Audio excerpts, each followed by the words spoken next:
Hello, safety reps and anyone else who might be watching this video concerning our Maine Woods Baseball COVID-19 safety guidelines.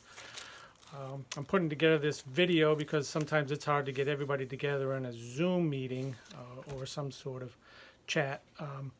So this is just going to be a quick overview of what we are hoping to accomplish with these guidelines and what the role of the safety reps will be. There's not necessarily a lot of work involved with it. It's pretty straightforward. We created the guidelines. People can read for themselves what we expect. First, I would suggest the safety reps really look it over carefully, get a real good sense of what we're going for. Just reading the guidelines will lay out a lot of what we're expecting the spectators and players to do, as well as yourself. We're not really expecting safety reps to be policing the whole situation with making sure people have masks. We just want another person at the field as a contact so that the manager doesn't have to be burdened with this all by himself. Plus, the more people involved with this, I think the better.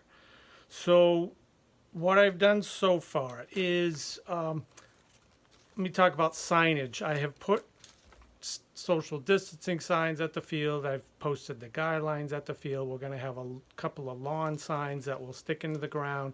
And the reason for that is if the field looks the same as it did last year, when people get to the field, they're not going to take it seriously. They're not going to pay attention to the signs. They're just going to act like last year, and this is not like last year.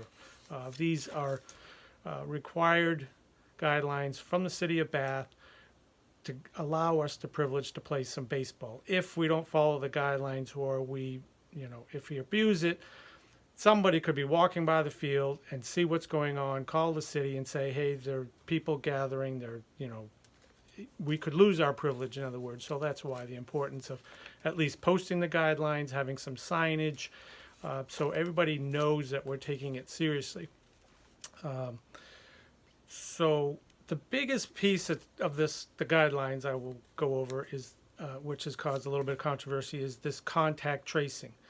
It's not a big deal, but it is important to the city that we have some sort of system in place to trace who comes to the field that may not be associated with a player, or if family members of the players and friends of the players are going to be known people, so that we could contact trace. If somebody becomes positive with COVID-19, we need a way of contacting people. So the safety rep may be asked on occasion. If you look at the lawn sign, will basically say, spectators not associated with players need to text their name to 200-3625 or give their name and phone number to a league rep, or use the contact tracing form on www.mainewoodsbaseball.com.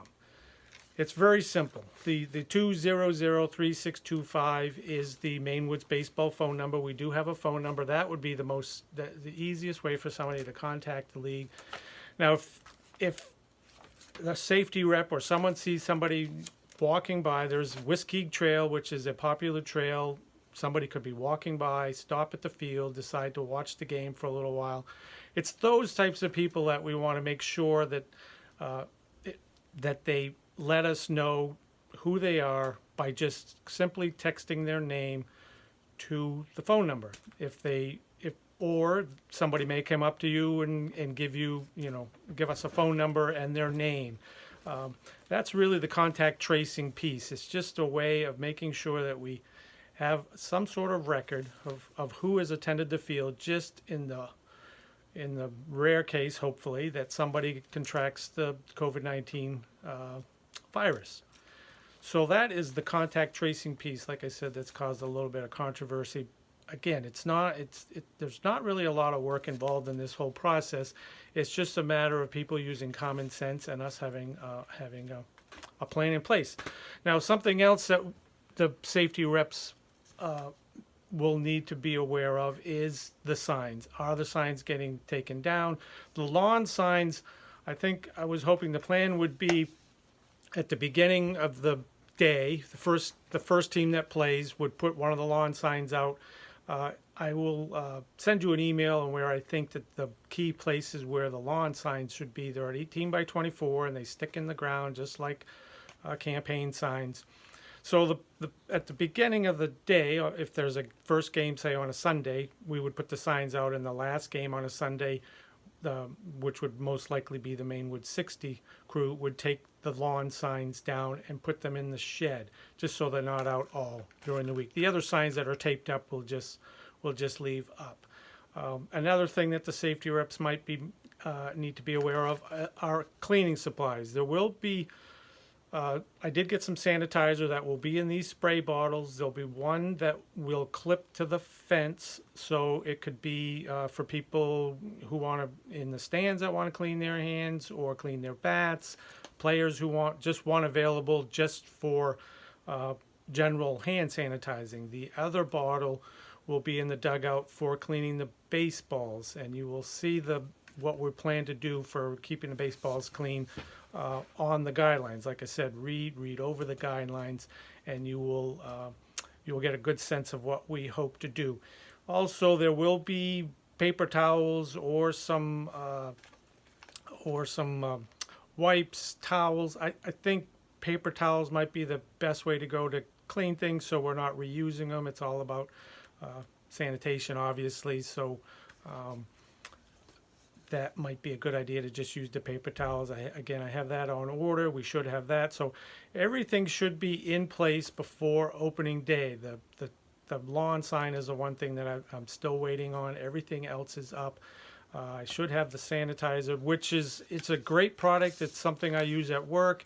It's an alcohol-based sanitizer. I bought it from the distillery down in Portland. So it's not a gel. It's not slippery. It's not sticky. You spray it on your hands, spray it on the bat, spray it on the ball, and it evaporates relatively quickly, so you don't really feel any residue on the baseball or the bats. I think, like I said, if you have any questions, feel free to contact me. I will try and touch base with all of you through an email or a call. I don't think there's anything else. Signs are in place. Safety reps just need to be another set of eyes at the field. Signage is important. Contact tracing, if possible. It is important. If you see somebody at the field and they don't have a cell phone, you get their, and they want to give you your phone number. We're not going to cruise the field and the stands looking for these, but if somebody happens to see somebody that they don't recognize, those are the folks that we want to make sure that we have some information on, if possible. So I think that's going to be it for now. If I think of anything else, I might put together one more quick video, but thanks again to all the safety reps. Thanks again to the managers for taking this on. It's, this is some unusual circumstances to play baseball, but I think we're going to get a chance to play baseball, and hopefully we don't screw it up by just ignoring some of these guidelines and just being, just not using common sense.